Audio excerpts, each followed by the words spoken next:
विद्याश्री परिवार के प्यारे प्यारे बच्चों को अपनी हिंदी अध्यापिका का प्यार भरा नमस्कार। आइए आज हम शुरू करते हैं कक्षा 5वीं का हिंदी व्याकरण का तीसरा अध्याय, जिसका नाम है शब्द संरचना। तो आइए जानते हैं शब्द की परिभाषा और उनके भेदों के बारे में। शब्द की परिभाषा क्या है? वर्णों के सार्थक मेल को शब्द कहते हैं। एक एक वर्ण मिलकर क्या बनता है? शब्द बनता है। और सार्थक का मतलब क्या हुआ कि ऐसा शब्द जिसका कोई अर्थ निकले, मतलब कोई निरर्थक शब्द ना हो, सार्थक शब्द हो। वर्णों का सार्थक मेल शब्द कहलाता है। जैसे मैंने लिखा अदरक, तो अदरक जो शब्द है किन वर्णों के मेल से बना है? ए, द, रे, कै। तो ये क्या है? एक एक वर्ण मिलकर एक सार्थक शब्द बना है अदरक। अगर मैं इसी शब्द को इस तरह से लिखूं, द, क, अ और रे, तो ये क्या है? इसका कोई शब्द नहीं बना, कोई सार्थक मेल नहीं हुआ वर्णों का, तो ये क्या है? निरर्थक शब्द है। इसीलिए परिभाषा क्या है? वर्णों का सार्थक मेल शब्द कहलाता है। आगे है शब्दों का वर्गीकरण। शब्दों का वर्गीकरण किस आधार पर किया जाता है? 4 आधारों पर किया जाता है। पहला आता है उत्पत्ति के आधार पर, दूसरा है बनावट के आधार पर, तीसरा प्रयोग के आधार पर और चौथा है अर्थ के आधार पर। पहला हम समझेंगे उत्पत्ति के आधार पर। शब्द हैं 4 प्रकार के। कितने प्रकार के शब्द हैं? 4 प्रकार के शब्द हैं। पहला है उसमें तत्सम शब्द। तत्सम शब्द 2 शब्दों के मेल से बना हुआ है, तत् और सम। तत् का मतलब होता है उसके और सम मतलब समान, मतलब उसके समान। जो शब्द संस्कृत भाषा से ज्यों के त्यों, मतलब जैसे संस्कृत में है उसी रूप में ही हिंदी में आ गए हैं, वे शब्द होते हैं तत्सम शब्द। जैसे हस्त, घट, दुग्ध, ये आदि क्या है? ये आदि शब्द क्या है? ये शब्द तत्सम शब्द हैं, क्योंकि ये संस्कृत के शब्द ज्यों के त्यों हिंदी भाषा में प्रयोग हुए हैं। दूसरा आता है उत्पत्ति के आधार पर शब्द का भेद, तद्भव शब्द। तद्भव ये भी 2 शब्दों के मेल से बना है। तद का मतलब उससे और भव मतलब होना। संस्कृत भाषा के जिन शब्दों को, मतलब संस्कृत के जो शब्द हैं उन शब्दों को सरल बनाकर, आसान बनाकर हिंदी में प्रयोग किया गया है, वे होते हैं तद्भव शब्द। जैसे पत्ता, हाथ, जीभ आदि, ये शब्द क्या हैं? तद्भव शब्द हैं। तत्सम क्या थे? संस्कृत के जो के त्यों हिंदी में आए थे। और तद्भव क्या है? संस्कृत का बदला हुआ रूप, मतलब संस्कृत भाषा के शब्दों को सरल बनाकर, आसान बनाकर हिंदी में प्रयुक्त किया गया, वो हुए तद्भव शब्द। आगे देखिए देशज शब्द। देशज, देश जमा ज, देश में, ज मतलब जन्मा, जो अपने देश में जन्मा हुआ है। जो शब्द भारत के विभिन्न क्षेत्रों से, अलग अलग क्षेत्रों से तथा आम बोलचाल की भाषा से लिए गए हैं। आम बोलचाल की भाषा से कहाँ पर लिए गए हैं? हिंदी में आ गए हैं जो शब्द, वे शब्द क्या होते हैं? देशज शब्द होते हैं। जैसे डिबिया, चारपाई, लोटा, पगड़ी आदि, ये शब्द क्या हैं? भारत के विभिन्न क्षेत्रों से आम बोलचाल की भाषा से हिंदी में आए हुए शब्द हैं। उसके बाद है विदेशज शब्द। विदेशज जो शब्द न तो हिंदी है न संस्कृत के हैं, वे क्या है? बल्कि अंग्रेजी, अरबी, फारसी, विदेशी भाषाओं से हिंदी में आए हैं। विदेशज शब्द जो ना तो हिंदी के हैं ना ही संस्कृत के हैं, बल्कि क्या हैं? अंग्रेजी, अरबी, फारसी आदि विदेशी भाषाओं से हिंदी में आए हैं। वे विदेशज शब्द या विदेशी शब्द कहलाते हैं। जैसे वकील, डायरी आदि ये शब्द हैं, ये क्या है? विदेशी शब्द हैं। पहला हमने समझा उत्पत्ति के आधार पर। अब हम आगे पढ़ेंगे बनावट या रचना के आधार पर शब्द। कितने प्रकार के होते हैं? 3 प्रकार के होते हैं। पहला आता है रूढ़ शब्द। रूढ़ शब्द मतलब वे शब्द जो किसी विशेष अर्थ में प्रयोग होते हैं, जिनका अपना विशेष अर्थ होता है। अगर हम उनके टुकड़े कर देते हैं ना उस शब्द के, तो उसका कोई अर्थ नहीं निकलता। मतलब अपना तो उसका विशेष अर्थ है, मगर टुकड़े करने पर उसका कोई अर्थ नहीं निकलता। जैसे मैंने लिखा समुद्र। अब समुद्र का मैंने टुकड़ा कर दिया, समु जमा द्र। अब समूह और द्र, इसका अपना कोई अर्थ नहीं है, मगर जब हम समुद्र को एक साथ लिख दिया, समुद्र शब्द को लिख दिया, तो क्या है? इसका अपना विशेष अर्थ होता है। तो रूढ़ शब्द क्या हुआ?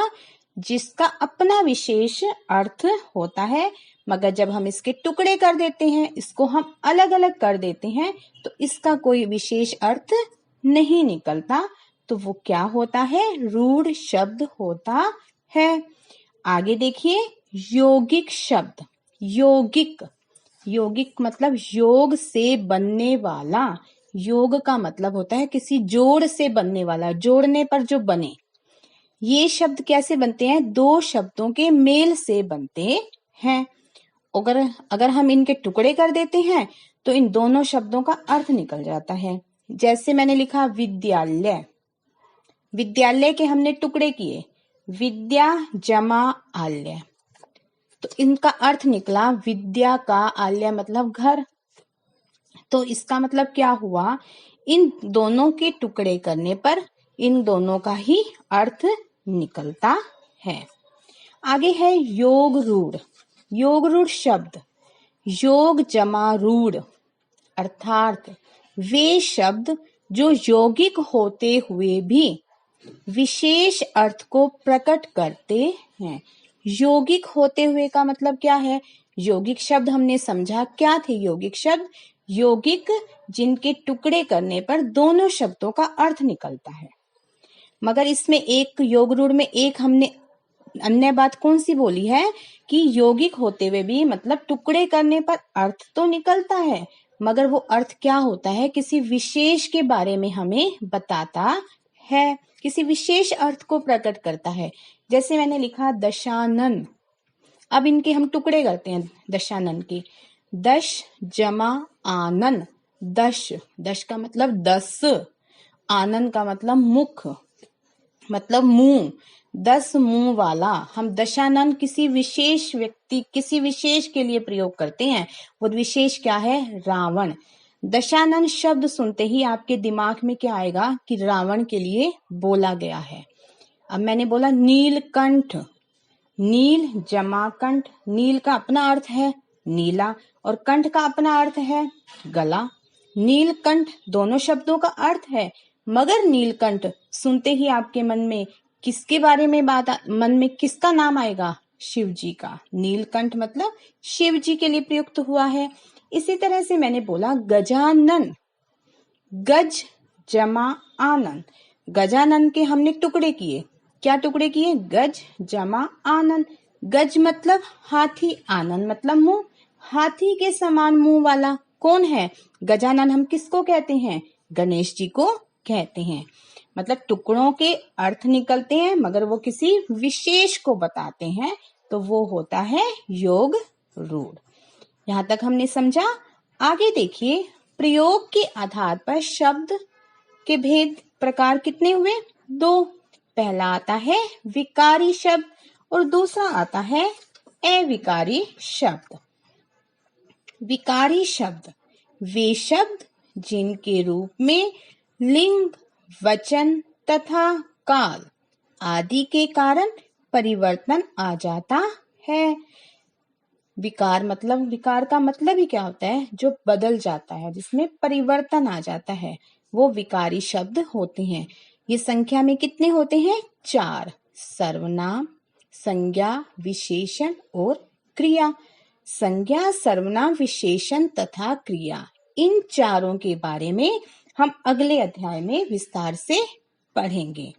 कक्षा 5वीं तक यहाँ तक है, प्रयोग के आधार तक शब्दों का वर्गीकरण किया गया है। मगर जब हम 6ठी कक्षा में पढ़ेंगे तो 6ठी कक्षा में एक भेद और आया है इसका, जिसका नाम आएगा, वो है अर्थ के आधार पर।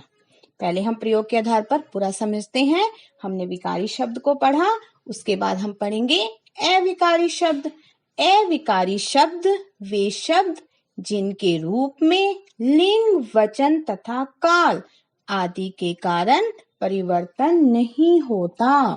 अविकार, अ मतलब नहीं के लिए, निषेध के लिए आता है, निषेधात्मक शब्द होता है अ। तो जहां जुड़ गया मतलब नहीं, मतलब परिवर्तन नहीं होता।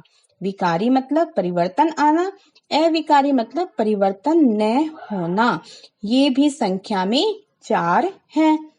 क्रिया विशेषण, समुच्चय बोधक, संबंध बोधक, विस्मय आदि बोधक। इसके बारे में भी हम विस्तार से अगली अध्यायों में पढ़ेंगे। आगे मैंने अभी आपको बताया था कि कक्षा 5वीं तक यहाँ तक है प्रयोग के आधार पर।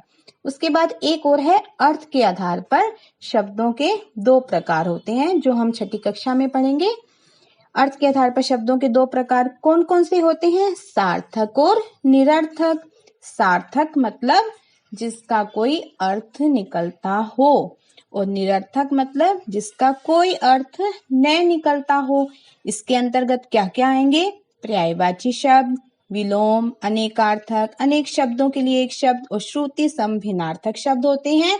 और इसका 6ठी कक्षा में इसके अध्याय जो होंगे उसके बारे में हम विस्तार से पढ़ेंगे।